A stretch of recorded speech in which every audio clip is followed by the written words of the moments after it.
తెలంగాణ శాసనసభలో సీఎల్పీని టీఆర్ఎస్ఎల్పీలో విలీనం చేసుకునే లక్ష్యంతో గులాబీ నేతలు ముమ్మర ప్రయత్నాలు కొనసాగిస్తున్నట్లు తెలుస్తోంది. ఇందులో భాగంగానే కాంగ్రెస్ పార్టీ నుంచి టీఆర్ఎస్ లోకి ఎమ్మెల్యేల వలసలు కొనసాగిస్తున్నారు.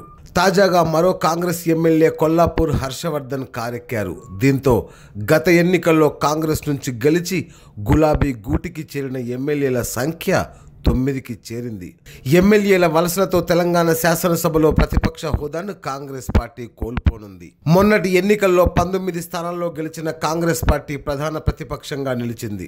ప్రతిపక్ష హోదా దక్కాలంటే మొత్తం శాసనసభ స్థానాల్లో 10% సీట్లు సాధించాలి. అంటే కనీసం 12 మంది ఎమ్మెల్యేలు ఉండాలి. మొత్తం 19 మంది కాంగ్రెస్ ఎమ్మెల్యేల్లో ఇప్పటికే 9 మంది ఆ పార్టీని వీడడంతో కాంగ్రెస్ పార్టీ బలం 10కి పడిపోయింది. దీంతో కాంగ్రెస్ పార్టీ శాసనసభలో ప్రతిపక్ష హోదాను కోల్పోనుంది. కాంగ్రెస్కు ప్రతిపక్ష హోదా గల్లంతు చేయడం ద్వారా పార్లమెంటు ఎన్నికల ముందు కాంగ్రెస్ పార్టీని చావు దెబ్బ తీయాలన్నది టీఆర్ఎస్ అధిష్టానం వ్యూహంగా తెలుస్తోంది. కాంగ్రెస్ పార్టీకి శాసన మండలిలో ప్రతిపక్ష హోదాతో పాటు అసలు ప్రాతినిధ్యమే లేని పరిస్థితి నెలకొంది. ప్రస్తుతం మండలిలో సభ్యులైన షబ్బీర్ అలీ, పొంగులేటి సుధాకర్ రెడ్డిల పదవీ కాలం ఈ నెలాఖరుతో ముగియనుంది. మండలిలో వ్యూహాన్ని శాసనసభలోనూ టీఆర్ఎస్ అమలు చేస్తున్నట్లు తెలుస్తోంది. శాసనసభలోనూ 3/2 మంది కాంగ్రెస్ ఎమ్మెల్యేలను టీఆర్ఎస్ లో చేర్చుకోవడం ద్వారా సీఎల్పీని విలీనం చేసుకోవాలని గులాబీ నేతలు భావిస్తున్నారు. కాంగ్రెస్ పార్టీలోని మొత్తం 19 మంది ఎమ్మెల్యేల్లో 14 మంది సభ్యులు టీఆర్ఎస్ లో చేరితే ఇది వీలవుతుంది. ఇప్పటి వరకు 9 మంది ఎమ్మెల్యేలు టీఆర్ఎస్కు జంప్ కాగా మరో 5 ఎమ్మెల్యేలు వారితో జత కలిస్తే సీఎల్పీని టీఆర్ఎస్లో విలీనం చేసుకోవాలన్న ఆ పార్టీ నేతల లక్ష్యం నెరవేరుతుంది.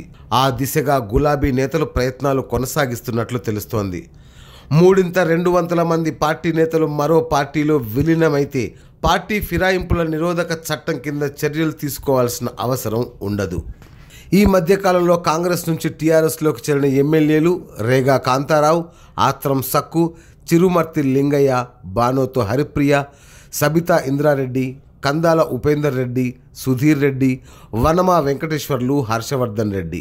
ఇక కాంగ్రెస్లో మిగిలిన 10 మంది ఎమ్మెల్యేలు ఉత్తమ్ కుమార్ రెడ్డి, మల్లు భట్టి విక్రమార్క, శ్రీధర్ బాబు, జగ్గారెడ్డి, సీతక్క, కోమటిరెడ్డి రాజగోపాల్ రెడ్డి, పొందెం వీరయ్య, గండ్ర వెంకటరమణారెడ్డి, జాజుల సురేందర్ రెడ్డి, పైలట్ రోహిత్ రెడ్డి. మరో 5 పార్టీలో చేర్చుకునేందుకు ప్రయత్నాలు కొనసాగిస్తున్నారు టీఆర్ఎస్ నేతలు. ఎమ్మెల్యేలు జగ్గారెడ్డి, జాజుల సురేందర్ రెడ్డి త్వరలో టీఆర్ఎస్ గూటికి చేరుతారన్న ప్రచారం జోరుగా సాగుతోంది. వీరిద్దరికీ మరో 3 కాంగ్రెస్ ఎమ్మెల్యేలు తోడైతే టీఆర్ఎస్ ఆపరేషన్ ఆకర్ష్ పూర్తయినట్లే అవుతుంది. Great Telangana news, Hyderabad. నిరంతర న్యూస్ అప్డేట్ కోసం ఛానల్ ను సబ్స్క్రైబ్ చేయండి. పక్కనే ఉండే బెల్ సింబల్ ను క్లిక్ చేయడం మర్చిపోకండి. అప్డేట్స్ ని మిస్ అవ్వకండి. Thanks for watching. Please like, comment, share. Follow on Facebook, Google+, Twitter, Instagram. For more updates, please subscribe Great Telangana TV.